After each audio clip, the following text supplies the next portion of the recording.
네, 12월 3일 토요일입니다. 새벽 예배 오신 여러분들을 환영합니다. 말씀 나누기 전에 공동 기도 제목으로 함께 기도하도록 하겠습니다. 기도하시겠습니다. 홍석하 집사의 암을 치료해 주십시오. 배국준 집사의 뇌졸중을 치료해 주십시오. 언어가 회복되고 오른쪽 팔다리에 힘이 생겨나도록 해 주십시오. 곽한나 집사를 치료해 주십시오. 권화자 집사가 다시 걷도록 해 주십시오. 이승학 성도의 뇌종양 치료가 잘 되게 해 주십시오. 권현민 형제를 치료해 주십시오. 김에브라임 형제가 신장 이식을 속히 받도록 해 주십시오. 김시희 집사의 뇌종양 치료가 잘 되게 해 주십시오. 김수진 집사의 항암 치료가 잘 되게 해 주십시오. 우한 폐렴으로부터 우리를 지켜 주시옵소서. 예수님의 이름으로 기도합니다. 아멘. 네, 오늘 말씀은 시편 37편 27절에서 40절 말씀입니다. 모두가 목도하게 될 의인과 악인의 미래라는 제목으로 잠시 말씀 나누도록 하겠습니다.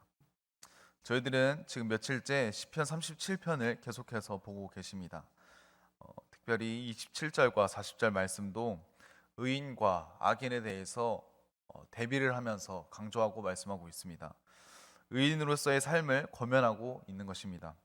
특별히 오늘 말씀은 의인과 악인의 미래에 대해서 강조하면서 저희들에게 보여주고 있습니다.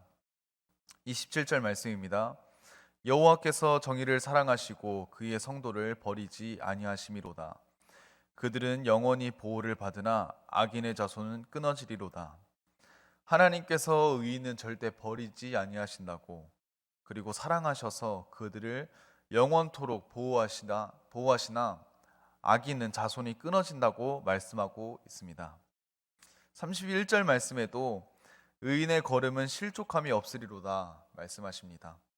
하지만 35절과 36절에는 이렇게 말씀하십니다. 내가 악인의 큰 세력을 본즉 그 본래의 땅에 서 있는 나뭇잎이 무성함과 같으나 내가 지나갈 때에 그는 없어졌나니 내가 찾아도 발견하지 못하였도다.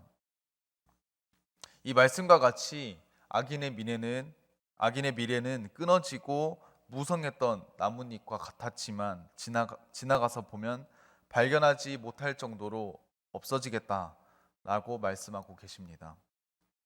그와 반대로 의인은 땅을 차지하고 정죄를 받지 않으며 의인의 미래는 결국은 평안이로다라고 말씀해 주고 있습니다. 단적으로 보면 악인의 미래는 끊어지고 좌절되고 넘어지나 결국 의인의 미래는 영원토록 지속될 것이다. 영원토록 보호를 받을 것이다. 라는 것이 오늘 본문이 강조하고 있는 내용입니다. 그렇다면 이런 궁금증이 생길 수도 있습니다. 그럼 어떤 사람이 의인인지 궁금증이 생길 수도 있습니다. 오늘 말씀에서는 두 구절에서 의인이 누구인지 말씀해 주고 계십니다. 오늘 말씀 27절 말씀입니다. 악에서 떠나 선을 행하라 그리하면 영원히 살리니 라고 말씀해 주고 있습니다. 악에서 떠나 선을 행하는 것, 그 모습이 바로 의인의 모습입니다. 두 번째는 34절입니다. 여호와를 바라고 그의 도를 지키라 그리하면 내가 땅을 차지하게 하실 것이라. 악인이 끊어질 때에 내가 똑똑히 보리로다. 이 구절에서는 의인은 여호와 한 분만을 바라고 그분의 도를 지키는 것, 그런 사람이 의인의 모습이다 라고 말씀해 주고 있습니다. 결국 어떤 사람이 의인이라고 불리게 되나요? 네, 바로 악에서 떠나 선을 행하는 사람, 그리고 여호와를 바라고 그분의 도를 지키는 사람, 그 사람이 바로 의인이다 라고 말씀해 주고 있습니다.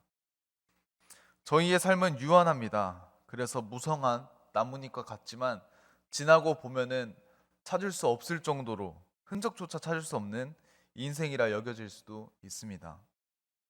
하지만 영원하신 하나님, 그분만을 바라고 그분만을 신뢰하고 그분의 도를 지키는 사람은 땅을 차지하고 그분과 함께 영원히 거하며 실족하지 않는 복을 누리게 된다라는 것이 오늘 본문 말씀입니다. 영원하시고 신실하신 하나님께서 그분의 주권적인 약속으로 저희들에게 말씀하시고 계십니다. 악에서 떠나 선을 행하라. 여호와 한 분만을 바라고 그분의 도를 지키라. 그리하면 그분과 함께 영원히 살며 끊어지지도 실족하지도 않을 것이다 라고 말씀하고 계십니다. 사랑하는 성도 여러분, 하나님과 함께 거하는 저와 여러분이 되기를 간절히 소망합니다. 여호와 한 분만을 바라고 그분의 도를 지키는 자가 되기를 간절히 원합니다. 시편 37편 오늘의 본문에서 마지막 두 구절 이렇게 말씀해 주고 계십니다. 의인들의 구원은 여호와께로부터 오나니 그는 환난 때에 그들의 요새이시로다. 여호와께서 그들을 도와 건지시되 악인들에게서 건져 구원하심은 그를 의지한 까닭이로다. 여호와를 바라는 자는 결국 구원을 얻고 영원토록 살겠는데, 하지만 그 이유에 대한 설명으로 이 두 구절로 오늘 시편이 끝나고 있는 것을 봅니다. 그 이유는 바로 피조물인 저와 여러분들에게서 있는 것이 아닙니다. 여호와 하나님을 바라는 저희의 요새이신 만유의 구원자이신 하나님께 그 모든 요인이 있습니다.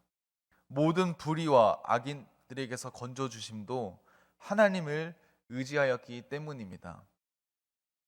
저희들에게서 구원이 나타나는 것이 아니라 하나님을 바라보는 자, 그 구원이 되신 하나님을 통하여서 저희가 건짐을 받게 된다는 것입니다. 오늘 말씀이 저희에게는 큰 위로가 됩니다. 저희가 결국 승리를 갖게 되는 것이 저희 스스로에게 있지 않다는 사실이 저에게는 큰 위로와 힘이 됩니다. 아직 긴 인생을 살아오진 않았지만 인생을 살아오는 순간에 때때로 제 스스로에게 실망할 때가 얼마나 많이 있지 않습니까? 가끔 내 스스로가 나를 보면 한심하게 짝이 없을 때도 있습니다. 스스로에게 배반을 당한 것과 같은 느낌을 받을 때도 있습니다. 하지만 우리 구원의 완전하신 요인은 결국 하나님께 있다는 말씀은 통해서 보게 되면은 저희의 역할은 단순히 하나님 한 분을 신뢰하고 바라고 그분의 말씀을 지키는 것에 있다라는 것을 말씀해 주고 있습니다. 오늘 하루의 삶도 하나님을 진정으로 바라며 그분과 함께 동행하고 그분의 구원하심을 체험하고 맛보는 행복하고 복된 삶이 되기를 간절히 축원합니다. 기도하시겠습니다. 오늘 하루의 삶을 허락하시고 주의 말씀을 깨달을 수 있도록 인도하시니 감사합니다.